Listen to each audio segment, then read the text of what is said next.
জনাব আকরামুজ্জামান আমাদের মাঝে উপস্থিত আছেন।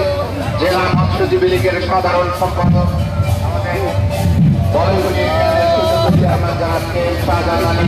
আমাদের মাঝে উপস্থিত আছেন।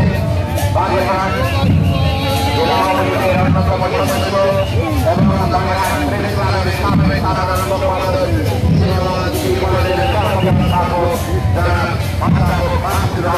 আমাদের মাঝে উপস্থিত হয়েছেন।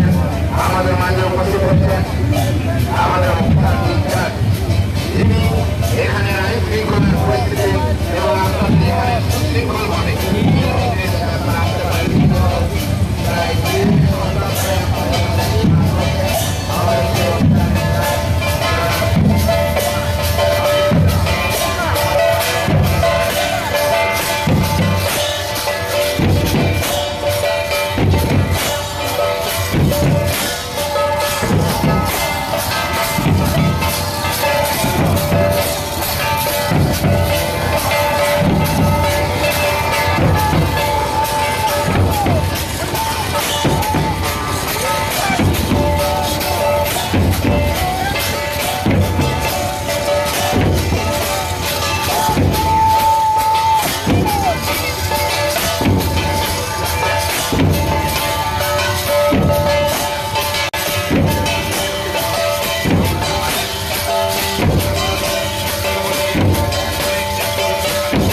আপনাদের এখানে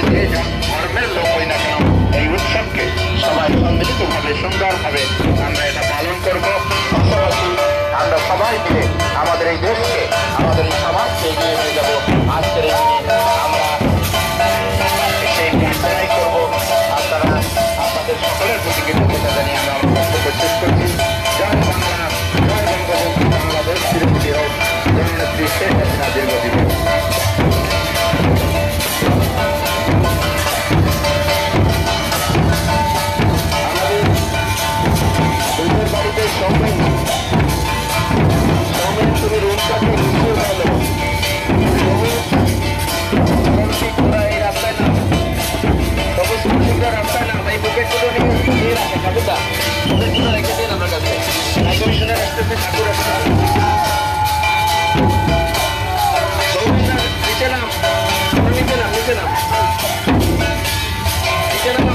এখান থেকে ঢুকে একবারে আনন্দবাজার হয়ে ভিতরে যেখানে করবো ওইখানে চলে যাবো। একজনকে পাঠাইতে না হয় সময়ের কাছে, আর ওইখানে স্ক্যান ফাইলটা চালাই দিতে বল। আমরা এখন চলে যাব। মাননীয় সাংসদ মহোদয় সঞ্চাপিত বিনিময় করেছেন। তিনি একটি কথা বলে গেছেন কিছু কথা, যে পানি নিষ্কাশনের ব্যবস্থা করা হচ্ছে। পানি নিষ্কাশনের ব্যবস্থা করা হচ্ছে তা নয়, আপনারা যারা দূর দূরান্ত থেকে আসেন আপনাদের একটাই সবচেয়ে বড় সমস্যা, সেটা হচ্ছে ল্যাট্রিন বাথরুমের প্রচন্ড অভাব। কি ঠিক তো? কথা কি ঠিক?